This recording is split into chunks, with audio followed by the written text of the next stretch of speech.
13h, 14h, Europe 1 Info. 13h47 sur Europe 1 Info, dernière partie. Vous écoutez Clélie Mathias et avec vous aujourd'hui Clélie, Xenia Fedorova et Sébastien Ligné. On reprend notre débat sur la guerre entre l'Ukraine et la Russie. Les États-Unis sont un acteur clé de ce conflit et Donald Trump semble souffler le froid plutôt contre Vladimir Poutine. Alors vous savez qu'il y a eu un essai dit réussi du missile russe à propulsion nucléaire et Donald Trump a dit que cet essai était totalement inapproprié. Le président des États-Unis a estimé que Vladimir Poutine devrait plutôt mettre fin à la guerre en Ukraine. Écoutez-le.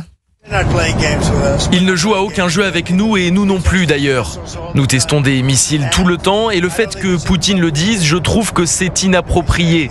Cette guerre qui devait durer 1 mois en est bientôt à sa 4e année et il faut l'arrêter. Voilà ce qu'il faut faire au lieu de tester des missiles. Froid polaire en ce moment entre les deux dirigeants, Xenia Fedorova.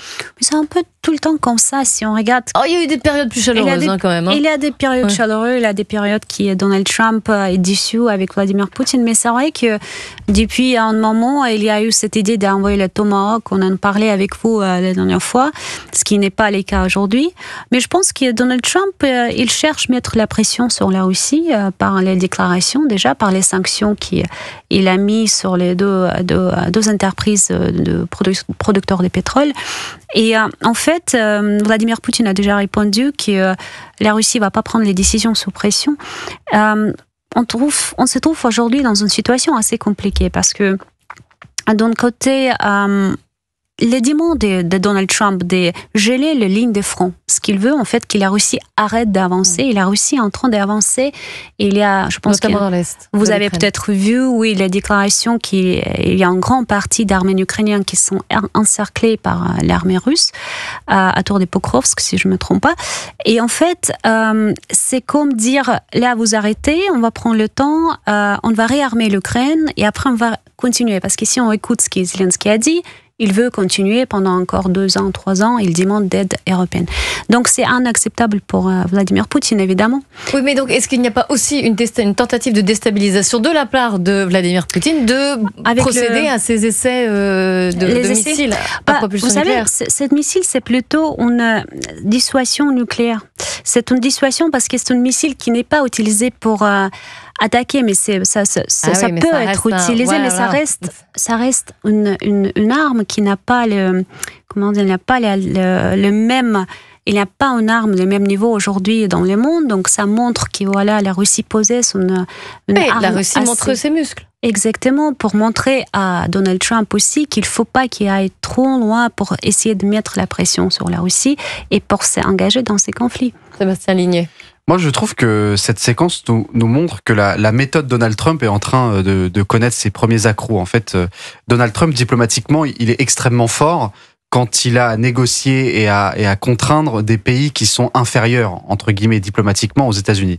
Quand on peut écraser l'Iran, il y arrive avec brio. Quand on arrive à résoudre, en tout cas je l'espère, le conflit israélo-palestinien, il y arrive. Quand il arrive à faire plier et vous pensez que c'était l'Amérique latine, des pays, c'était quoi votre expression sur les pays plus diplomatiquement inférieurs, par rapport aux États-Unis. La guerre au Proche-Orient quand même. Enfin, les États-Unis tiennent Israël diplomatiquement en fait. Donc ils ont Donald Trump a un avantage sur le conflit israélo-palestinien. Il avait un avantage avec l'Iran. Les États-Unis ont un avantage avec énormément de pays, économiquement, diplomatiquement, militairement. Donc c'est facile d'écraser diplomatiquement des pays qui sont moins forts que vous. Là, il se confronte à un autre ogre, entre guillemets. Là, il se confronte à un homme et un pays quasiment au même niveau que lui, en tout cas militairement et géopolitiquement. Donc c'est beaucoup plus compliqué. Donc la méthode forte, la méthode de l'écrasement trumpien ne fonctionne pas exactement de la même manière. C'est-à-dire qu'on ne pourra pas faire plier Vladimir Poutine avec les mêmes méthodes qu'on fait plier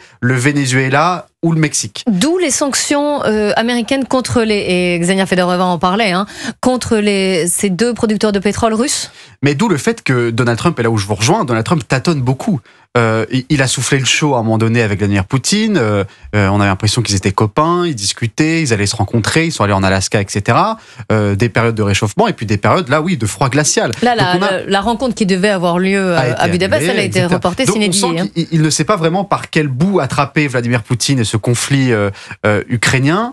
Même avec Volodymyr Zelensky, il sait pas vraiment comment s'approcher de cette question-là. Il l'a humilié quand il est arrivé à la Maison Blanche, on s'en rappelle.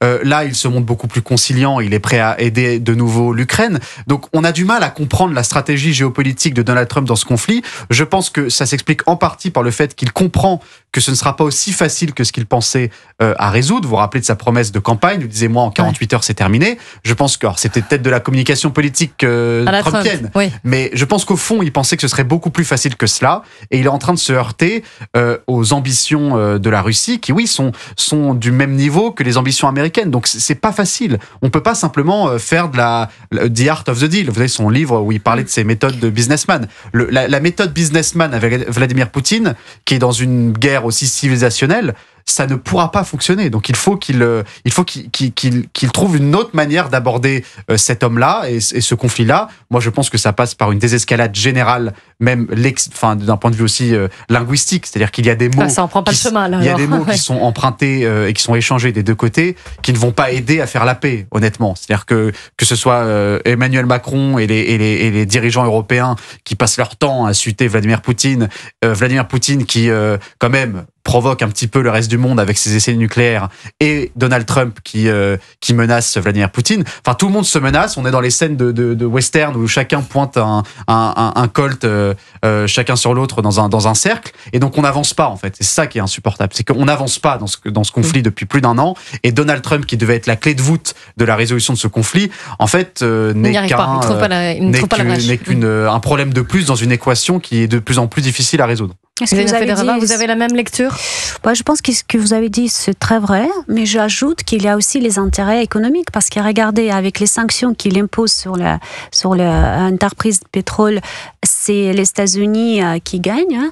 Après, parce qu'ils veulent bien vendre le pétrole, le gaz aussi. En fait, c'est ça. Après, ils vendent les armements aux Européens.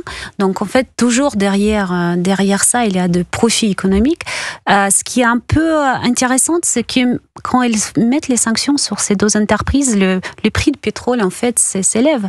Et les États-Unis, même s'ils sont les premiers producteurs de pétrole dans le monde, ils sont aussi les premiers consommateurs. Et en fait, ils ont besoin d'acheter aussi additionnellement. Oui, il y a des intérêts économiques en jeu, ça c'est... Exactement, et donc c'est peut-être... Et là, je vais juste mentionner que peut-être ce qui se passe autour de Maduro et Venezuela, ça fait partie de ce jeu, parce que c'est un pays qui est un producteur-exporteur de pétrole très important. Donc, avec le contexte, c'est pareil, il y a une escalade qui se passe entre le Venezuela et les États-Unis. Si Trump récupère exactement le contrôle sur cette région-là, il peut en moins essayer de balancer le prix du pétrole avec ça. Donc, je pense qu'il y a beaucoup de choses qui jouent en même temps, et Trump, j'ai toujours dit, il cherche le profit en tous les cas pour lui-même. Aujourd'hui, c'est ce business pour lui, même s'il fait les déclarations fortes. Il n'y a pas que le prix Nobel de la paix qu'il recherche. Ah, mais bien sûr. C'est ça ce que vous voulez dire de manière plus triviale. Sébastien Ligné. Oui, mais évidemment qu'il y a des questions économiques. Il y avait une phrase qui était sortie dans un livre d'enquête qui a été fait sur Donald Trump, qui expliquait qu'en fait son but suprême en tant que président président des États-Unis, c'était de devenir l'homme le plus riche du monde. Et c'était un de ses objectifs, plus que le prix Nobel d'ailleurs. Bon, il est encore loin de la première place, surtout qu'il s'endette énormément.